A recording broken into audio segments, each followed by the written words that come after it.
You ask Tiger to calculate. This deals with linear inequalities with one unknown.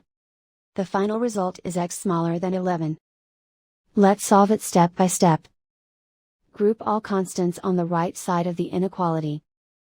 Subtract 13 from both sides.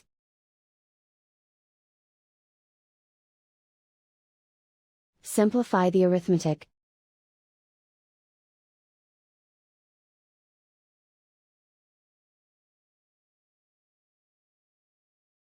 Isolate the x. Divide both sides by -2. Whenever you multiply or divide by a negative, reverse the inequality sign.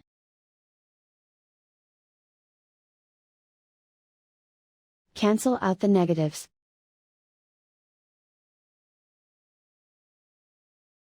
Simplify the fraction.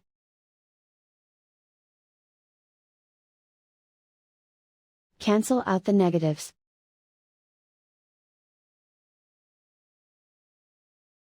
Find the greatest common factor of the numerator and denominator.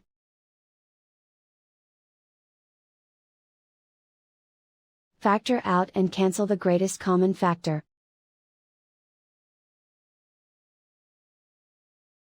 Plot the solution on a coordinate grid. And so the final result is x smaller than 11.